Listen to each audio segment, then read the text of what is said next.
Welcome back to another episode of Lost in the Farmer's Market Garden Life, where today we're looking at this lovely specimen here. Now, what is this? Its scientific name is Crinum x powellii. Its specific variety is album, supposedly. Obviously, the flowers did not get the message. So it's not album. I'm not heartbroken about this. Now, its common name is Powell's swamp lily. Ironically, I'm noticing a trend of me having weird swamp quote unquote plants, but that's beside the point. Plant collector's going to collect. Deal with it. It's in the family Amaryllidaceae, which means it is in fact an amaryllis cousin. It's not not an amaryllis amaryllis, which sounds like a weird garden character at a garden-themed fast food restaurant, but I digress. Anyway, it's a man-made cross of two South African crinums. So, yay for crossbreeding. The genus name Crinum is actually from the Greek word krinon, which means lily, because it looks like a lily, even though it is not actually lilium or liliaceae. Okay. A lot of things look like lilies. Canna lilies, which don't. There's a bunch of other things that we've named lilies in the garden trade that just totally aren't, and this is just another one. Will the real lily please stand up? Wait till I get to Formosa lilies. Your heads are going to explode. But anyway, it is hardy in USDA zones 7 through 8, possibly up to 6 with special preparations like mulch and up near a building and brickwork, the usual tricks. We're in zone 8A, so it is hardy in the ground and actually is semi-evergreen. Again, I'm going to get to that when I tell you the story at the end of the video.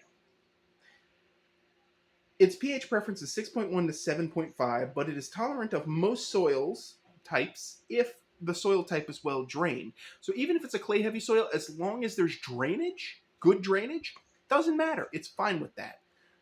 That is how the crinum do.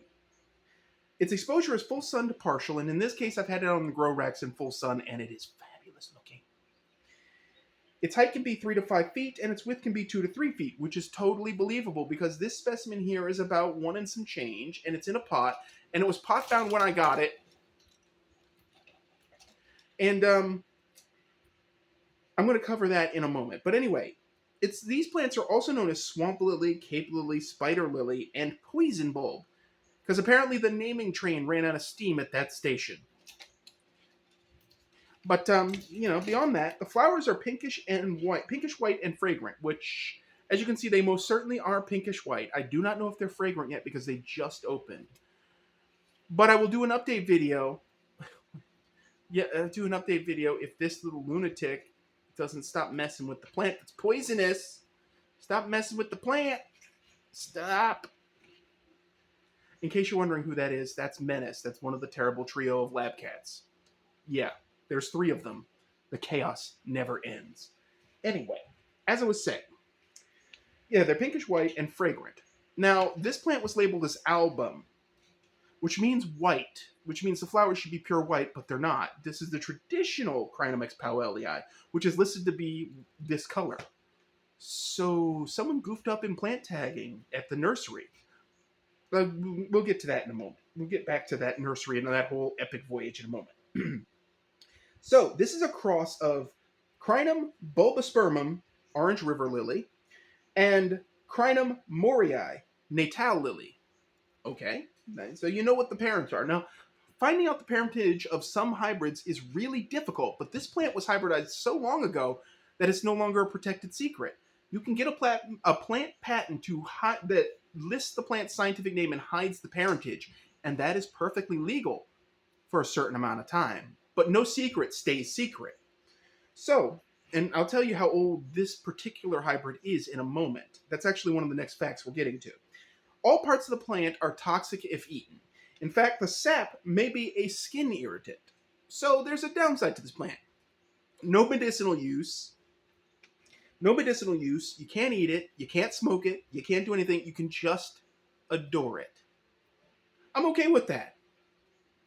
A nearly evergreen bulb plant with pretty flowers that are scented and fragrant. Oh, heck yes. Sign me up, son. Sign me up. Now, it does have a little problem with slugs and snails every now and again, but we all know about the beer trap trick. Now, in case some of y'all don't know the beer trap trick, let's cover that for a moment, shall we? When you have slugs and snails as a problem in the garden, what you do is you put. Oh, that's so awesome. Okay, guys, so up there is a hummingbird. You see him? I got him on camera. Wow. Well, I guess my planting plan actually works. I'll be damned. Pardon my French, YouTube. Woo. Yeah. So, okay, I'm just gonna sidetrack the video because this is a once in a summer miracle. Okay. On the other side of the glass, there are tropical milkweed plants, Curassivica, and they're at head height on me. I'm 6 foot plus tall, right? And they have bright red and orange flowers, which hummingbirds like. And next to it, that guacamole hosta is blooming, and then next to that is the pineapple sage, which is also blooming, and then not far from that is also a cleome that is blooming. It's a nectar cluster F. And I've been seeing this hummingbird come through at 8 in the morning every day and hit that area. But apparently, this hummingbird comes through in the evening too. I'm not upset. But amazing things caught on film that I didn't expect. Anyway, let's get back to where we were.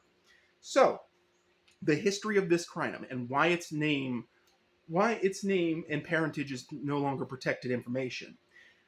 The hybrid name itself honors C.B. Powell, who was born in 1830 and died in 1904. He was an Irish-English businessman and gardener who developed, bred, and introduced this bulb around 1858.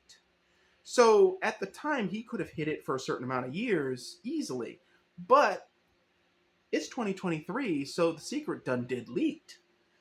Or was never a secret at all. I actually didn't dig into that, but nowadays they do that with certain new plants to hide the identity so competitors cannot duplicate what they have. Case in point, last year the skyscraper pink salvia, which finding out its actual parentage was very difficult, and I don't believe I was actually successful. Even to this day, I still don't know its true parentage. But that's okay. It's a pretty garden hybrid, and it's worth having.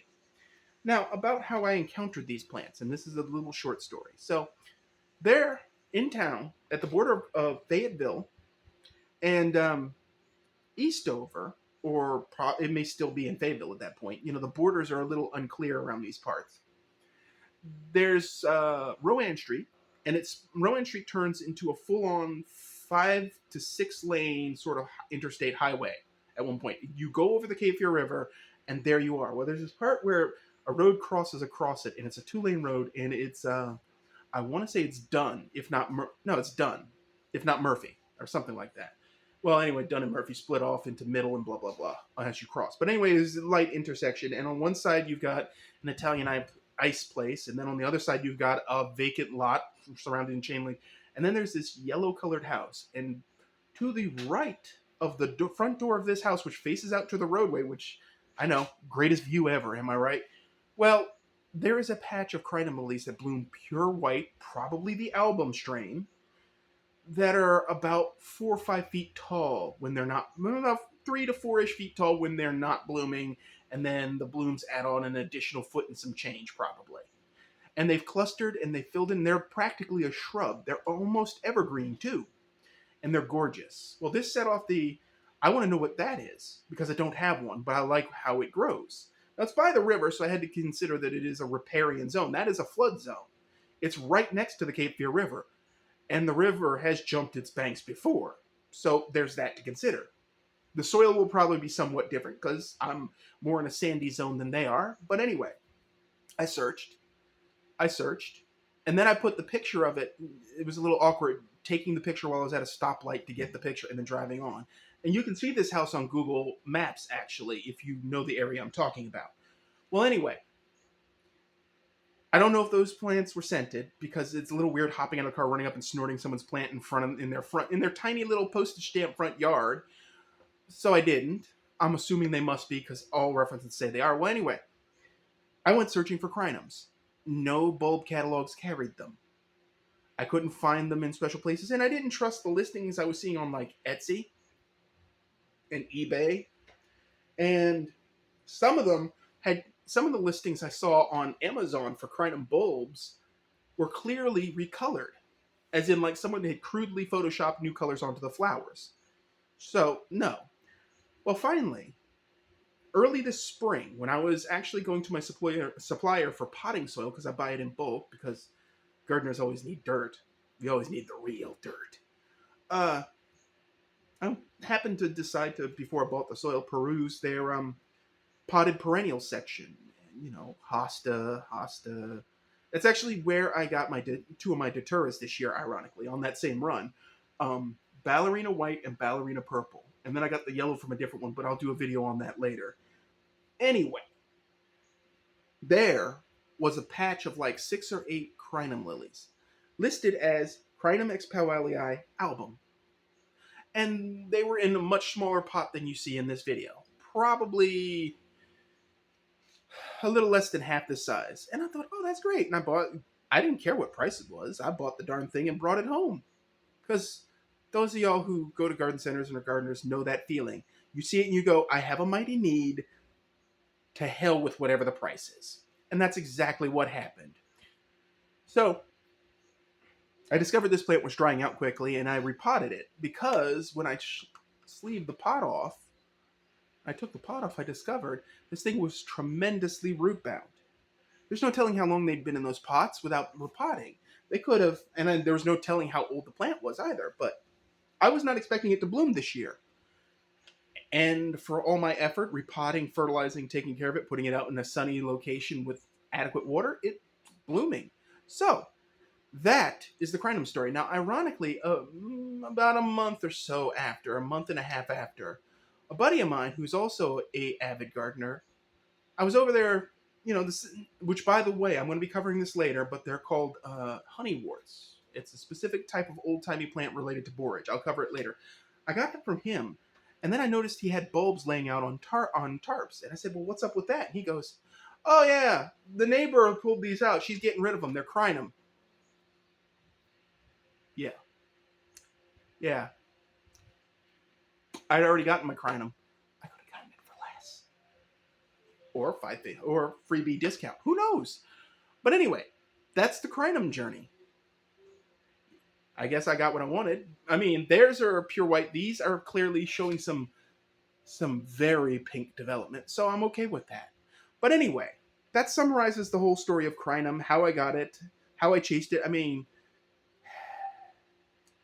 I spent a year chasing Crinums, for crap's sake, an entire year.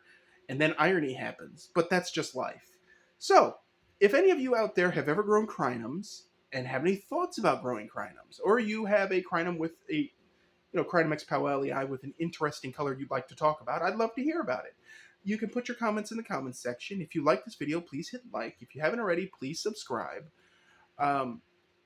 The Forage blog is on vacation until hiatus vacation, staycation, whatever you want to call it, until January of next year. I'm working on a little pet project on the side. I'm organizing a 3rd edition of my book, which will be digital long before it's print, I think. You'll get updates on that when the time comes. But anyway, as always, folks, keep them growing. Thanks for watching, and stay tuned. We have more stuff planned.